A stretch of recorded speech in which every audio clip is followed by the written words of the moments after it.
राजस्थान के भौतिक विभागों में आपने अब तक सबसे पहले एक भौतिक प्रदेश की जानकारी ले ली है। जो 4 भौतिक प्रदेशों में हमने विभाजन किया था राजस्थान का, उसमें से उत्तर पश्चिम के मरुस्थलीय प्रदेश की सभी स्थलाकृतिक विशेषताओं की जानकारी ली गई। इसके बाद में अगला जो दूसरा राजस्थान का भौतिक विभाग है, जिसका नाम है कौन सा? अरावली पर्वतीय प्रदेश।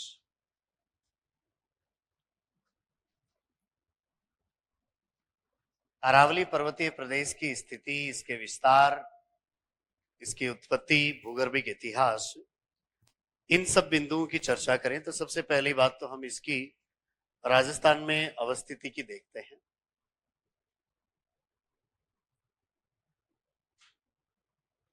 तो अरावली पर्वत श्रेणी राज्य में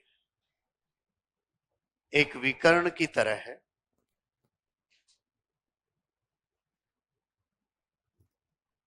दक्षिण पश्चिम से उत्तर पूर्व दिशा में इस तरीके से फैली हुई है और राजस्थान को जलवायु की दृष्टि से 2 भागों में विभक्त करती है, शुष्क जलवायु और आर्द्र जलवायु।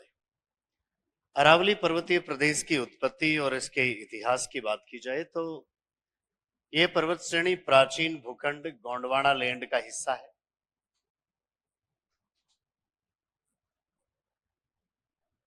राजस्थान का प्राचीनतम भौतिक विभाग है और अरावली पर्वत श्रेणी की उत्पत्ति हुई थी, वो हुई थी कब? प्री कैम्ब्रियन कल्प में। प्री कैम्ब्रियन कल्प में इसकी उत्पत्ति हुई थी, या आपको प्री पेलियोजोइक नाम मिले तो भी सही बात है, क्योंकि प्री पेलियोजोइक काल का ही हिस्सा था प्री कैम्ब्रियन, तो दोनों में से कोई भी नाम आ सकता है। इसमें जिस प्रकार की हमें चट्टानें मिलती हैं, उनकी भूगर्भिक संरचना, भूवैज्ञानिक संरचना देखी जाए तो अरावली में दिल्ली सुपर ग्रुप और अरावली सुपर ग्रुप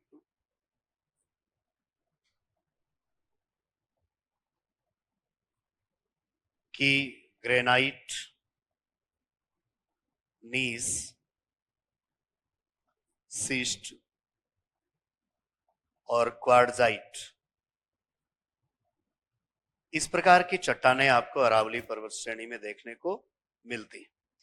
उत्पत्ति की अगर बात की जाए तो ये प्री कैम्ब्रियन कल्प में या प्री पेलियोजोइक कल्प में उत्पन्न हुई थी, या हम कह दें आज से ये 60 करोड़ वर्ष से भी ज्यादा पुरानी है।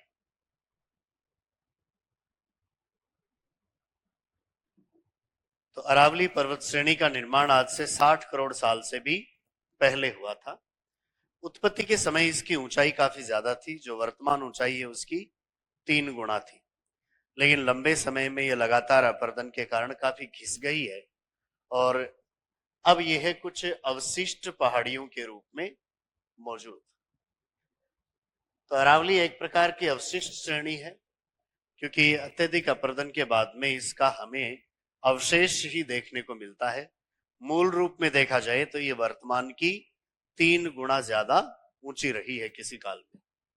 अरावली पर्वत श्रेणी की उत्पत्ति देखी जाए तो चट्टानों में वलन के फलस्वरूप उत्पन्न हुई है, यानी ये एक कैसी पर्वत श्रेणी है? वलित पर्वत श्रेणी है, या आप कह सकते हो मोड़दार पर्वत श्रेणी है, या आप कह सकते हो फोल्डेड है। वलित, मोड़दार या फोल्डेड का क्या मतलब है? जब चट्टानों का जमाव क्षैतिज दिशा में था और उन पर दबाव पड़ा, तो दबाव पड़ने से वो चट्टानें क्षैतिज के बजाय आपको ऐसे ऊर्ध्वाधर दिशा में मुड़ी हुई मिलती है। इस प्रकार की संरचना यदि आपको किसी श्रेणी में मिलती है तो वो मोड़दार श्रेणियां होती हैं, और हिमालय में भी आपको इसी प्रकार का स्ट्रक्चर देखने को मिलता है। तो हिमालय भी वलित है या मोड़दार है या फोल्डेड है, और अरावली भी वलित या मोड़दार पर्वत है। लेकिन अरावली तो वर्ल्ड का सबसे पुराना मोड़दार पर्वत है और हिमालय सबसे नया मोड़दार पर्वत है। फर्क ये है, स्ट्रक्चर दोनों का एक जैसा है, लेकिन हिमालय सबसे नया है और अरावली सबसे पुराना है। अरावली श्रेणी की तुलना हमें यूएसए की एक श्रेणी से करते हैं, जिसका नाम है कौन सी? अपलेशियन श्रेणी। संयुक्त राज्य अमेरिका के पूर्वी किनारे पर उत्तर दक्षिण दिशा में फैली हुई एक पर्वत श्रेणी है जिसका नाम है अपलेशियन, और अपलेशियन से हम अरावली की तुलना करते हैं। अरावली का यदि विस्तार देखा जाए तो मुख्यतः जो पहाड़ियों के रूप में विस्तार मिलता है वो हमें मिलता है गुजरात से लेकर दिल्ली तक। पालनपुर गुजरात से लेकर हमें यह दिल्ली की रायसीना पहाड़ियों तक इसका विस्तार मिलता है। कुल मिलाकर यह अरावली श्रेणी यहां पर 692 किलोमीटर की लंबाई में फैली हुई। इसमें से राजस्थान में विस्तार देखा जाए तो सिरोही जिले में यहां पर जो सीमा है गुजरात की, उस पर खेड़ ब्रह्मा से लेकर इधर झुंझुनू जिले के खेतड़ी तक राजस्थान में इसका विस्तार कितना है? लगभग 550 किलोमीटर की लंबाई में विस्तार है। कई बार आपको इसकी दिशा भी पूछी जाती है, तो ये राजस्थान में एक विकर्ण की तरह फैली हुई है। आप ऐसा कह सकते हैं दक्षिण पश्चिम से उत्तर पूर्व, या ऐसे भी बोल सकते हैं उत्तर पूर्व से दक्षिण पश्चिम दिशा में फैली हुई है। अरावली पर्वत श्रेणी राजस्थान को किस तरीके से प्रभावित करती है? तो सबसे बड़ा प्रभाव तो इसका आपको राजस्थान की जलवायु पर देखने को मिलता है। आज राजस्थान जिस तरीके की जलवायु की विशेषताएं रखता है उसमें एक बहुत बड़ा फैक्टर अरावली। अगर इस अरावली की दिशा ये न होकर कोई दूसरी होती, या हम कह दें इस तरीके से ये राजस्थान में फैली होती, तो पश्चिमी राजस्थान की जलवायु आज शुष्क नहीं होती। इस तरफ से अरब सागर की ओर से जो मानसूनी हवाएं आती हैं, वो मानसूनी हवाएं दक्षिण पश्चिम से उत्तर पूर्व दिशा में चलती हैं, और यही दिशा अरावली पर्वत श्रेणी की है। तो अरब सागर से आने वाली मानसूनी हवाएं अरावली से टकराए बिना इसके समानांतर निकल जाती। यदि मानसूनी हवाएं या आर्द्रता युक्त हवाएं किसी पर्वत से टकराएंगी तो टकराकर वो ऊपर उठकर ठंडी होती हैं और बारिश करती। अगर अरावली इस दिशा में होती तो वह हवाएं इससे टकराकर ऊपर उठती और ऊपर उठकर फैलकर ठंडी होती, और ठंडी होने से बारिश होती। लेकिन अब अरब सागर की ओर से आने वाली हवाएं राजस्थान में कोई खास वर्षा नहीं कर पाती। तो इसलिए अरावली का राजस्थान की जलवायु को नियंत्रित करने में बहुत बड़ा रोल है। अब इसके अलावा आपको अरावली पर कई और प्रश्न पूछे जाते हैं, जिनमें मुख्यतः आप ज्यादातर परीक्षाओं में देखेंगे तो प्रश्न आ रहा है चोटियों का। कौन सी चोटी कहाँ है, कौन सी चोटी की ऊंचाई कितनी है, इस तरीके के प्रश्न आ रहे हैं। तो ऐसे ही कुछ 15-20 पर्वत चोटियों को हमें ध्यान में रखना होगा, जिनके बारे में बार बार परीक्षा में प्रश्न आ रहा है। तो पहले हम इसका इंट्रोडक्शन लिख लेते हैं और फिर इसको विभाजित करते हुए इसकी चोटियां लिखेंगे। लिखिए, दूसरा भौतिक प्रदेश राजस्थान का अरावली पर्वतीय प्रदेश।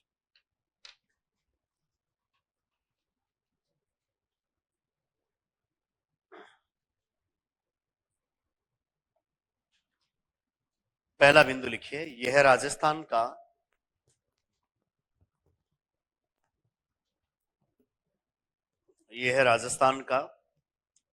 प्राचीनतम भौतिक विभाग है। यह राजस्थान का प्राचीनतम भौतिक विभाग है,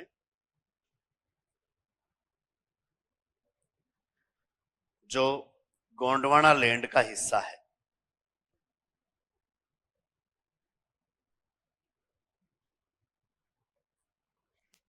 गोंडवाना लैंड का हिस्सा है।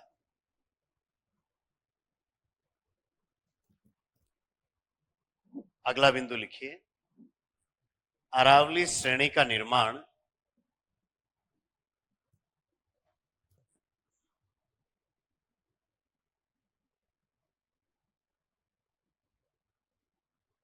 अरावली श्रेणी का निर्माण आज से 60 करोड़ वर्ष पूर्व, आज से 60 करोड़ वर्ष पूर्व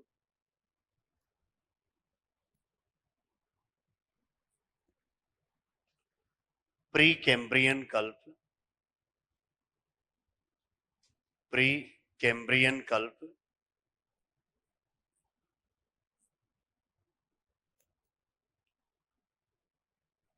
या ऑब्लिक लगा के लिख लीजिए, प्री पेलियोजोइक,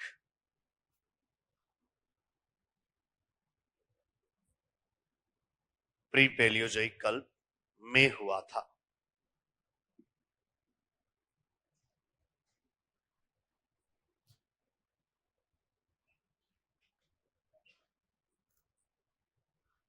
अगला बिंदु लिखिए, अरावली श्रेणी में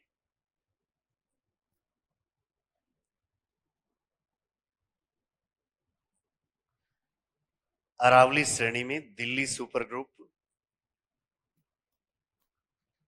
दिल्ली सुपर ग्रुप व अरावली सुपर ग्रुप की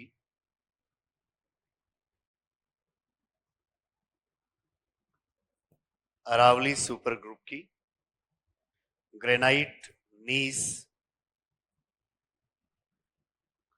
ग्रेनाइट नीस सिस्ट,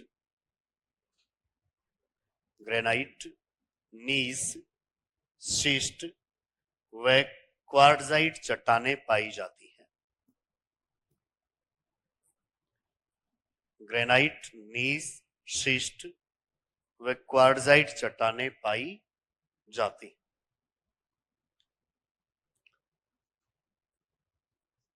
अरावली की ये जो भूवैज्ञानिक संरचना है जिसमें इसका चट्टानों का प्रकार की हम बात कर रहे हैं, एग्जामिनर द्वारा ऐसे प्रश्न को बहुत कम महत्व दिया गया है, तो इस तरीके की बात वो जनरली हमको नहीं पूछ रहा है। फिर भी हमने पश्चिमी मरुस्थलीय प्रदेश में उसका जो भूवैज्ञानिक इतिहास है उसके अनुसार पाई जाने वाली चट्टानी संरचनाओं की कुछ जानकारियां ली थी। तो ऐसे ही हमने हल्का सा रेफरेंस लिया है कि अरावली में आपको मुख्यतः कौन सी सीरीज की चट्टानें देखने को मिलती। इसके अलावा भी इसमें कई सीरीज की चट्टानें हैं, लेकिन उनका विस्तार ज्यादा नहीं है, इनका हमें विशेष रूप से विस्तार मिलता है।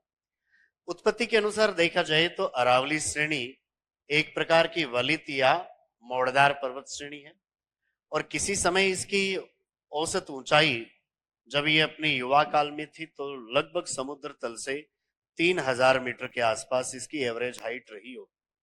आज इसकी औसत ऊंचाई 1000 मीटर भी नहीं है, 930 मीटर है इसकी औसत ऊंचाई। हिमालय जो कि लगभग अब 3000 मीटर ऊंचा है, अधिकतम तो बहुत ज्यादा है लेकिन एवरेज भी देखा जाए तो वो 3000 मीटर के आसपास ऊंचा है, तो उतनी ही ऊंची किसी समय अरावली पर्वत श्रेणी रही थी।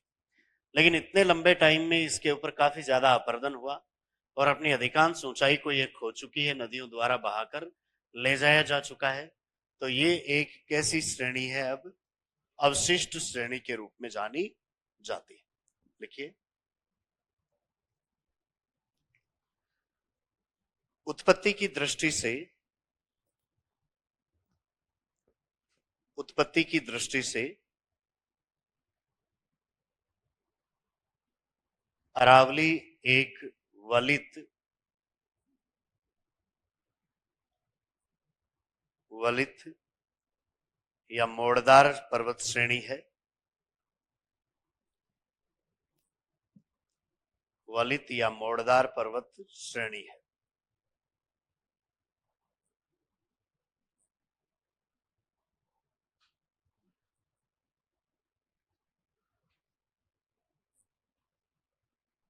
जिसकी तुलना यूएसए की जिसकी तुलना यूएसए की अपलेशियन पर्वत श्रेणी से, जिसकी तुलना यूएसए की अपलेशियन पर्वत श्रेणी से, कई बार परीक्षाओं में अपलेचियन लिखा आता है, तो अभी कोई अलग नाम नहीं है, वो अपलेशियन ही है। यूएसए की अपलेशियन पर्वत श्रेणी से की जाती है।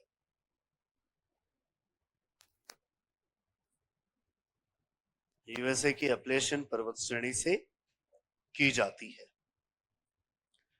आगे लिखिए, प्रारंभ में इसकी ऊंचाई, प्रारंभ में इसकी ऊंचाई वर्तमान ऊंचाई की 3 गुना थी। प्रारंभ में इसकी ऊंचाई वर्तमान ऊंचाई की 3 गुना थी। अर्थात यह है हिमालय के लगभग ऊंचाई वाली थी। अर्थात यह हिमालय के लगभग ऊंचाई वाली थी।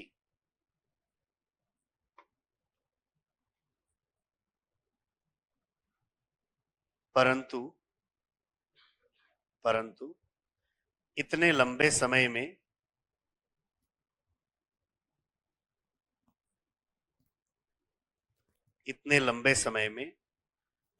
अपरदन के पश्चात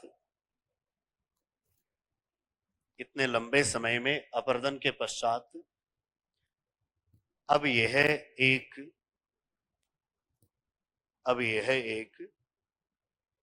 अवशिष्ट श्रेणी के रूप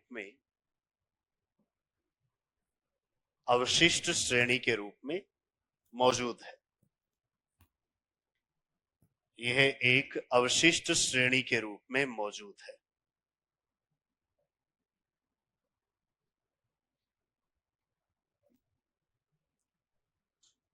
तो ये तो अरावली पर्वत श्रेणी की उत्पत्ति कब हुई, इसमें चट्टानें कैसी हैं, उत्पत्ति किस प्रक्रिया से हुई थी, इसके ही समान संरचना की अन्य श्रेणी वर्ल्ड में कौन सी है, इतने सालों में इसमें अपरदन के पश्चात आपको वर्तमान रिजल्ट क्या मिलता है कि अब जो अरावली बची हुई है वो मात्र एक अवशेष है। पुराने समय में ये हिमालय की तरह का ही एक मोड़दार पर्वत था। इसके लिए आप ऐसा भी कह सकते हो कि ये विश्व की प्राचीनतम वलित पर्वत श्रेणी। इससे पहले की जो पर्वत श्रेणियां थी वो लंबे समय के अपरदन की क्रियाओं के पश्चात एक समतल मैदान के रूप में परिवर्तित हो चुकी। इस पृथ्वी पर उच्चावचों का ये क्रम चलता है। जहां आज मैदान है वहां पर भविष्य में कभी पर्वतों का निर्माण होगा, और आज जहां मैदान है वहां पर अतीत में कभी पर्वत रहे। ऐसे कई पर्वतीकरण के काल इस विश्व में हो चुके और वहां पर पर्वतों का पूरी तरीके से समापन भी हो चुका। तो आज जहां अरावली पर्वत श्रेणी मौजूद है, आगे चलकर इस जगह पर आपको एक समतल मैदान भी मिलेगा, लेकिन उसमें अभी बहुत लंबा टाइम है, यानी परीक्षा से पहले नहीं होगा। तो इसलिए पढ़ रहे हैं, वरना तो अगर 2-4 दिन में ही होने वाला होता तो हम पढ़ते ही नहीं इसको। तो करोड़ों वर्षों में यह समाप्त हो जाएगी और एक समतल मैदान के रूप में परिवर्तित हो जाएगी। तो ऐसा नहीं है कि वर्ल्ड में सबसे पहली बार अरावली ही बनी थी। इससे पहले बहुत सारी पर्वत श्रेणियां बनकर नष्ट हो चुकी। इनमें पृथ्वी के अतीत को देखा जाए तो 450 करोड़ साल का जो पृथ्वी का इतिहास है उसमें कई बार पर्वत बने और नष्ट हुए। लेकिन अब जो आपके सामने मौजूद हैं उनमें पुराने पर्वत श्रेणियों की जो लिस्ट है सबसे प्राचीनतम, उनमें से एक नाम कौन सा, अरावली भी है। तो इसलिए आप कह सकते हैं कि यह विश्व की प्राचीनतम वलित पर्वत श्रेणी है। नोट कर लीजिए बिंदु, अरावली विश्व की प्राचीनतम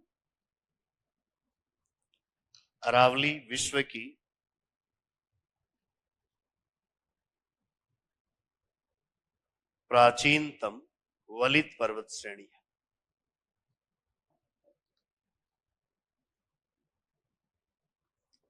प्राचीनतम वलित पर्वत श्रेणी है।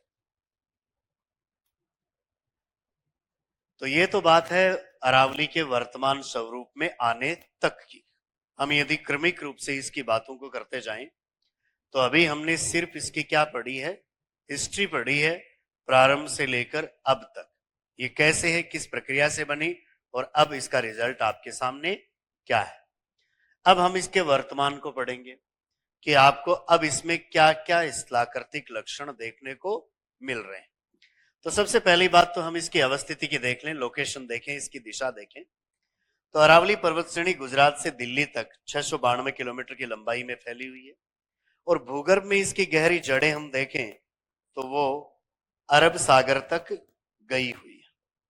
राजस्थान में इसका विस्तार सिरोही जिले के इस किनारे पर जो गुजरात सीमा पर खेड़ ब्रह्मा है वहां से लेकर खेतड़ी तक 550 किलोमीटर की लंबाई में है। दिशा अगर देखी जाए तो दक्षिण पश्चिम से उत्तर पूर्व या उत्तर पूर्व से दक्षिण पश्चिम। अरावली का मध्यवर्ती भाग अत्यधिक संकड़ा है। दक्षिण पश्चिम में और उत्तर पूर्व में इस तरफ इसकी चौड़ाई वापस बढ़ जाती है। सबसे ज्यादा इसका विस्तार, चौड़ाई और ऊंचाई ये किस भाग में है? दक्षिणी पश्चिमी भाग में। मध्यवर्ती भाग में अजमेर जिले में यह सबसे ज्यादा संकड़ी हो जाती है। उदयपुर में इसका विस्तार आपको सबसे ज्यादा मिलता है। उत्तर पूर्व की ओर चलेंगे तो इसकी चौड़ाई तो वापस बढ़ती है, लेकिन इन पूर्वी या उत्तरी भागों में अरावली अत्यधिक खंडित है। यहां पर आपको अरावली की जो पहाड़ियां हैं वो थोड़ी दूर दूर मिलना शुरू हो जाती हैं, और यदि हम राजस्थान से बाहर निकल जाएं तो फिर तो आपको कहीं कहीं अवशेष के रूप में कोई पहाड़ी दिखती है। बाकी अजमेर के दक्षिण में आप जाओगे इस तरफ तो यहां पर कहीं भी आपको गैप देखने को नहीं मिलता है, पूरी तरीके से लगातार श्रेणी है।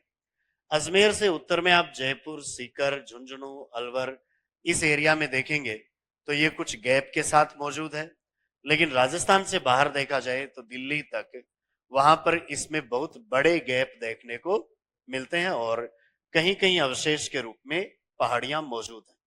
ऊंचाई सबसे ज्यादा इस भाग में है, उसके बाद में ऊंचाई कम होती जाती है, लेकिन बीच बीच में कहीं कहीं कोई ऊंची चोटी आपको फिर से मिल जाती है। जैसे दक्षिणी पश्चिमी भाग में 1700 मीटर से भी ज्यादा ऊंची चोटियां हैं। मध्यवर्ती भाग तक आते आते उनकी ऊंचाई लगभग 800-900 मीटर रह जाती है। उस उत्तरी भाग में चलेंगे तो यहाँ 600-700 मीटर ऊंची चोटियां ही हैं। कुछ अपवाद के रूप में देखा जाए जैसे रघुनाथगढ़ वगैरह तो ये 1000 मीटर से भी ज्यादा ऊंची है। बाकी उत्तर की ओर चलने पर इसकी हाइट कम होती जाती है। तो इसका वर्तमान स्वरूप है उसको लिखते हैं। लिखे अगला बिंदु।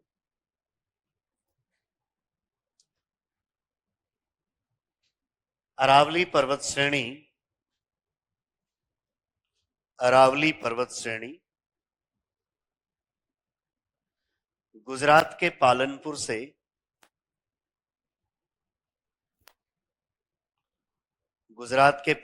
से दिल्ली की रायसीना हिल्स तक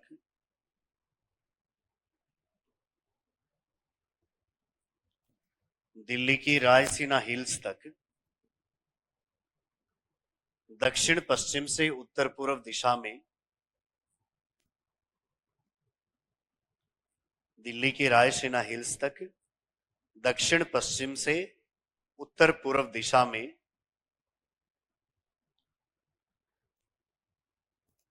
692 किलोमीटर की लंबाई में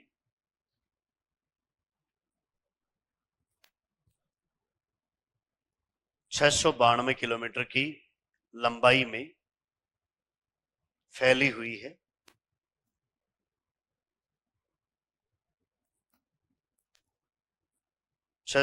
किलोमीटर की लंबाई में फैली हुई है। अब उसमें से राजस्थान में अगर बात की जाए तो यहां पर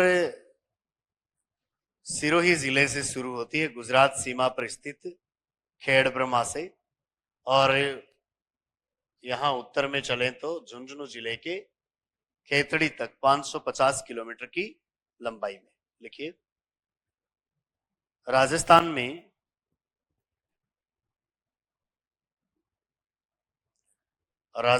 यह सिरोही जिले के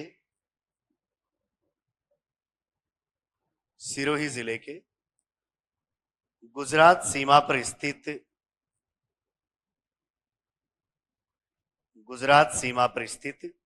खेड़ ब्रह्मा से लेकर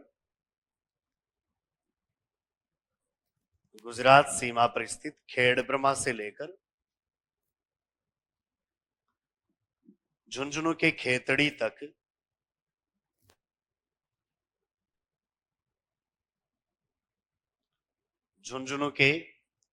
तक 550 किलोमीटर की लंबाई में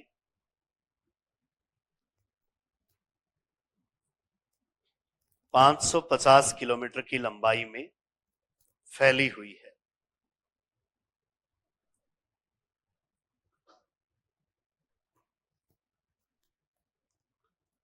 550 किलोमीटर की लंबाई में फैली हुई है।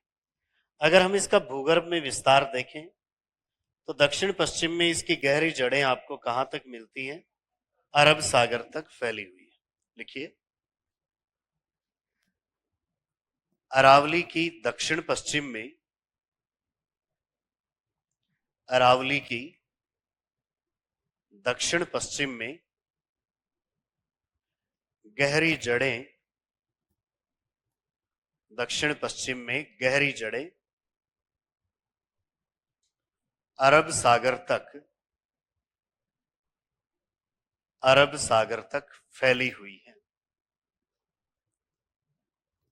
दक्षिण पश्चिम में गहरी जड़ें अरब सागर तक फैली हुई। राजस्थान में इसकी विस्तार की अगर बात की जाए तो इस एरिया में इसकी चौड़ाई और ऊंचाई आपको ज्यादा मिलती है, मध्यवर्ती भाग में काफी कम हो जाती है और ऊंचाई इसकी क्रमशः ही फिर कम होती जाती है। तो लिखिए अगला बिंदु, राजस्थान में,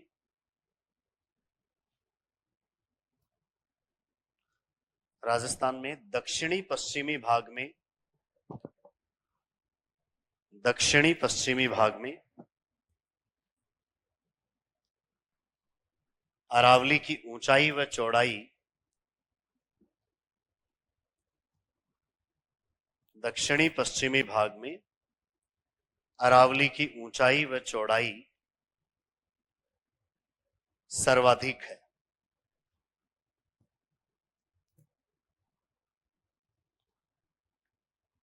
अरावली की ऊंचाई व चौड़ाई सर्वाधिक है, जो मध्यवर्ती भाग में, जो मध्यवर्ती भाग में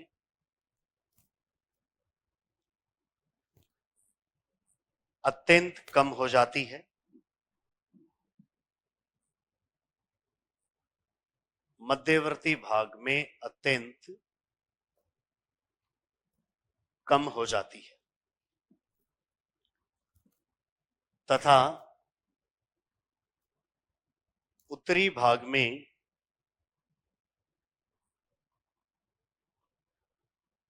उत्तरी भाग में चौड़ाई कुछ वापस बढ़ती है,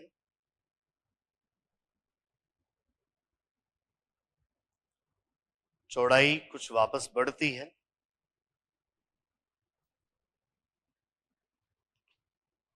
परंतु ऊंचाई में, ऊंचाई में कोई विशेष वृद्धि नहीं होती है।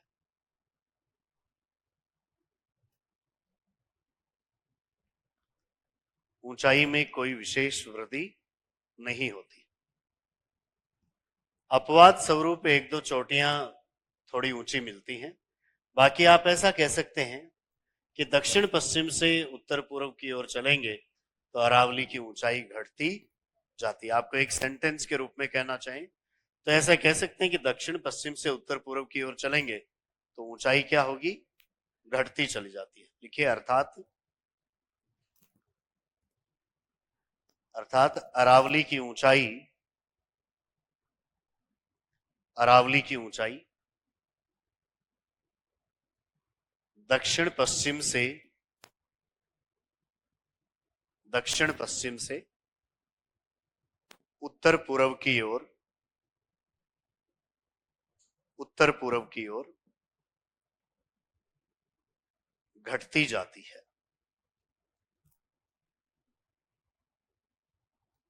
घटती जाती है। सबसे ज्यादा विस्तार इसका देखा जाए तो वह है कौन से जिले में? उदयपुर में आपको मिलता है और अजमेर जिले में विस्तार बहुत ही कम मिलता है। लिखिए, अरावली का सर्वाधिक विस्तार, अरावली का सर्वाधिक विस्तार उदयपुर जिले में,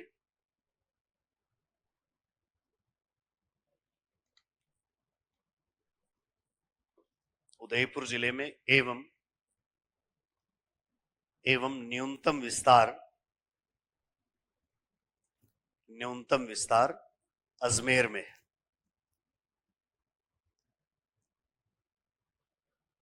न्यूनतम विस्तार अजमेर में। अरावली के दक्षिणी पश्चिमी भाग को देखा जाए तो ये इस एरिया में जो पहाड़ियां हैं वो लगातार या सतत श्रेणी के रूप में है। यहां पर आपको पहाड़ियों के बीच में गैप देखने को नहीं मिलता है। लेकिन जैसे ही हम अजमेर से थोड़ा आगे चलेंगे तो यहां पर कुछ हमें गैप मिलने लगता है, और राजस्थान से बाहर चलेंगे फिर दिल्ली तक जाएंगे तो हमें यहाँ पर गैप काफी ज्यादा देखने को मिलता है। तो आप ऐसा कह सकते हैं कि अरावली का जो दक्षिणी भाग है, जो अजमेर के दक्षिण में है, वो कैसा है? सतत है, या आप कह दें लगातार है, या आप कह दो क्रमिक है, या हम ऐसा कह सकते हैं अखंडित है। लेकिन अरावली का उत्तरी पूर्वी भाग अक्रमिक है, या कह दें असतत है, या आप कह दो खंडित है।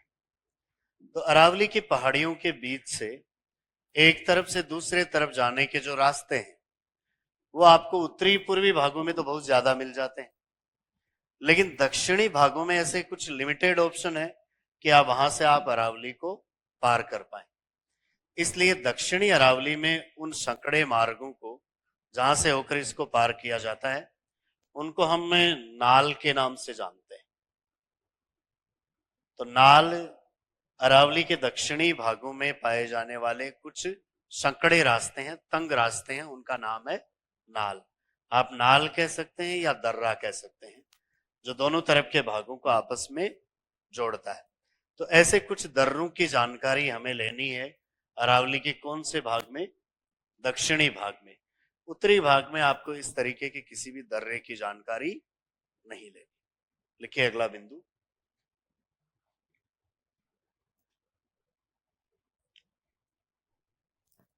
अजमेर के दक्षिण में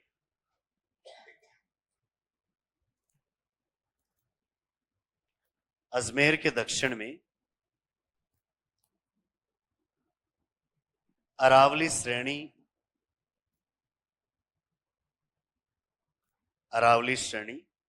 सतत या क्रमिक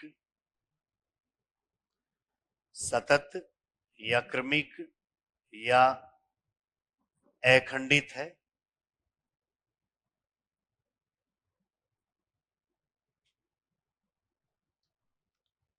अखंडित है, जिसे पार करने हेतु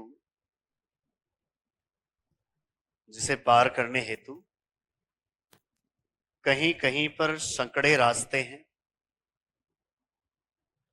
पार करने हेतु कहीं कहीं पर संकड़े रास्ते हैं जिन्हें नाल कहा जाता है। संकड़े रास्ते हैं जिन्हें नाल कहा जाता है।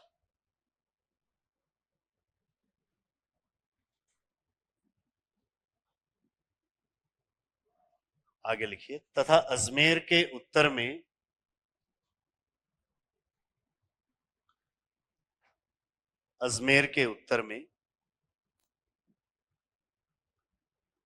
उत्तरी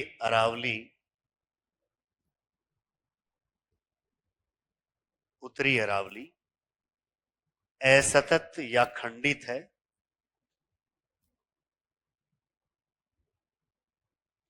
असतत या खंडित है।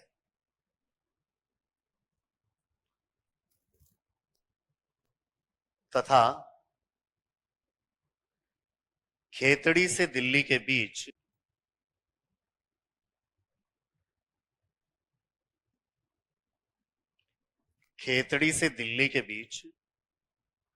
अत्यधिक खंडित हो गई है।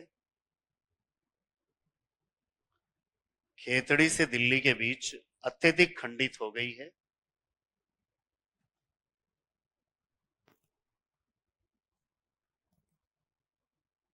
जहां अवशेषी पहाड़ियों के रूप में, जहां अवशेषी पहाड़ियों के रूप में कहीं कहीं दिखाई देती है। अवशेषी पहाड़ियों के रूप में कहीं कहीं दिखाई देती है।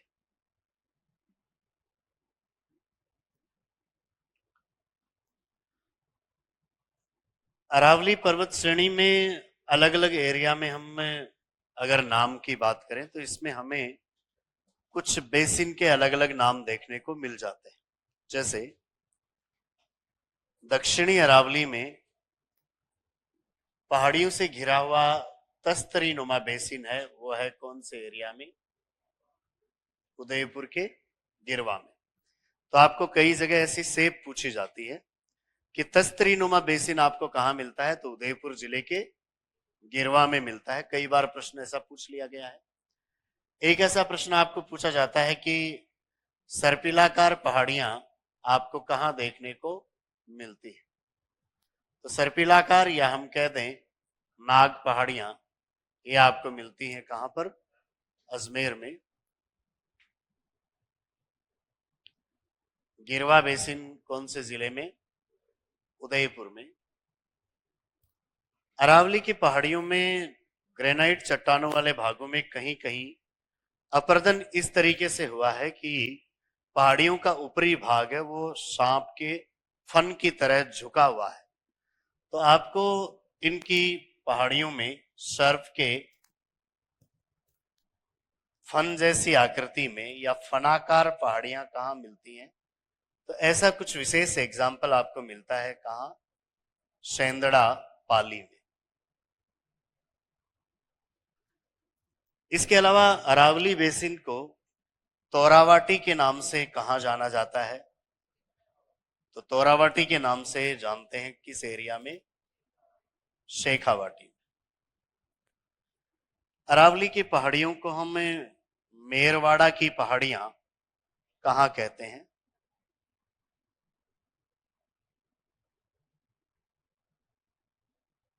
तो एक तरफ जो मारवाड़ का मैदान है उसके और दूसरी तरफ जो मेवाड़ का पठारी खंड है उसके बीच वाला जो भाग है वहां पर स्थित पहाड़ियों को हम कहते हैं मेरवाड़ा की पहाड़ियां। तो किसके बीच में स्थित है ये? मारवाड़ और मेवाड़ के पठारी खंडों के बीच में। विशेषकर देखा जाए तो दक्षिणी अजमेर और टोडगढ़ इस एरिया में, पाली इस एरिया में आपको मेरवाड़ा पहाड़ियां देखने को मिलती है। ऐसे ही एक नाम आपको पूछा जाता है मगरा। तो उदयपुर जिले के उत्तरी पश्चिमी भाग में पहाड़ियों को स्थानीय भाषा में नाम देते हैं क्या? मगरा के नाम से जानते हैं। तो ये ऐसे कुछ नाम हैं जो अरावली की पहाड़ियों के सेब, उनके बेसिन या उनको स्थानीय नाम किसके नाम से जाना जाता है उसके बारे में पूछे जाने वाले प्रश्न हैं। यहां से बहुत बार तो जो प्रश्न पूछा गया है वो है कौन सा? गिरवा। सबसे इंपॉर्टेंट गिरवा है। बार बार पूछा जाता है कि अरावली की पहाड़ियों का तस्तरी नुमा बेसिन कहाँ है, तो वह है गिरवा, उदयपुर। और इसके अलावा एक बार आपको सेंदड़ा पाली के सर्व के फनाकार पहाड़ियां भी पूछी गई है। तोरावाटी भी कई कई बार परीक्षाओं में ऑप्शन में हो जाता है। तो लिखिए अगला बिंदु, अरावली बेसिन को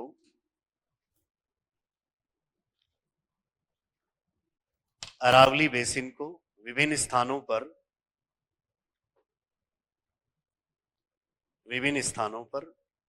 निम्न नामों से जाना जाता है।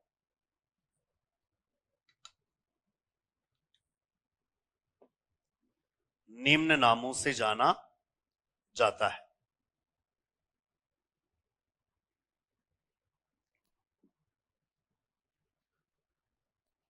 पहला नाम लिखिए गिरवा।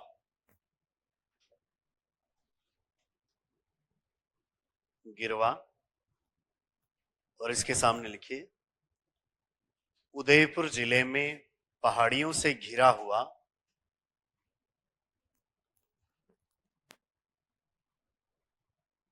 उदयपुर जिले में पहाड़ियों से घिरा हुआ तस्तरी नुमा बेसिन। उदयपुर जिले में पहाड़ियों से घिरा हुआ तस्तरी नुमा बेसिन, जिसमें बीच का भाग लगभग समतल है और किनारों पर थोड़ी सी ऊंचाई है। उदयपुर जिले में पहाड़ियों से घिरा हुआ तस्तरी नुमा बेसिन। दूसरा लिखिए, सर्पिलाकार या नाग पहाड़ियां।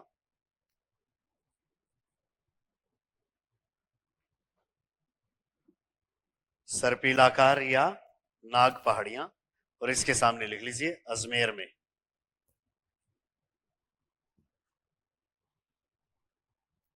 सर्पिलाकार या नाग पहाड़ियां अजमेर में।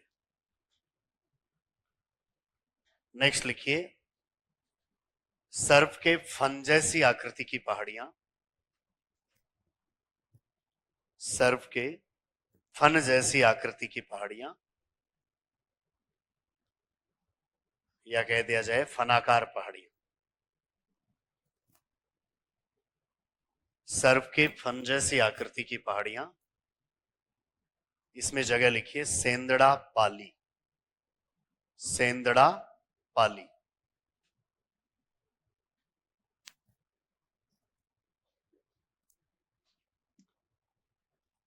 अगला नाम लिखिए तोरावाटी। तोरावाटी। तोरावाटी के सामने लिखिए शेखावाटी क्षेत्र में अरावली बेसिन का स्थानीय नाम।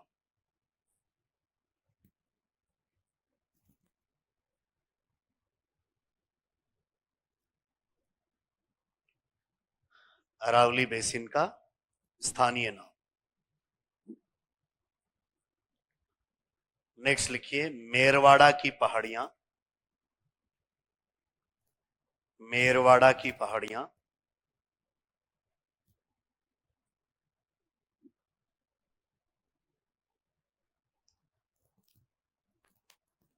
इसके सामने लिखिए दक्षिणी अजमेर में स्थित पहाड़ियां। दक्षिणी अजमेर में स्थित पहाड़ियां जो मारवाड़ के मैदान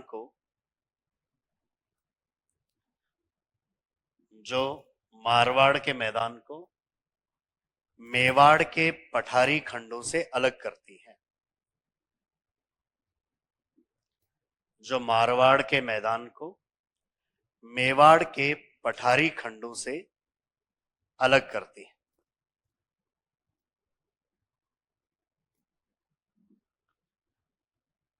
और उदयपुर जिले के उत्तरी पश्चिमी भाग में पहाड़ियों को स्थानीय भाषा में कह रहे हैं कौन सी पहाड़ियां? मगरा। तो अगला नाम लिखिए मगरा। मगरा के सामने लिखिए उदयपुर जिले के उत्तरी पश्चिमी भाग में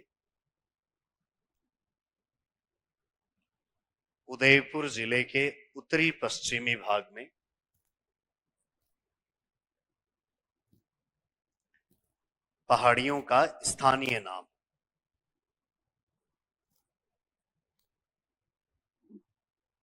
उदयपुर जिले के उत्तरी पश्चिमी भाग में पहाड़ियों का स्थानीय नाम। तो ये सारी जानकारी अरावली बेसिन की दिशा, इसकी ऊंचाई, इसकी खंडित या अखंडित होने की प्रवृत्ति, और कौन से एरिया में इस बेसिन को हम किस नाम से जानते हैं उसके बारे में हुई। इसके अलावा हमें अरावली खंड को 3 भागों में बांटकर इसमें पाई जाने वाली मुख्य चोटियों, कुछ दर्रों और इसमें पाए जाने वाले कुछ पठारी खंडों, इनका अध्ययन और करना है। तो अरावली की अगली जो बातें हैं ऊंचाई की, वो अगली क्लास में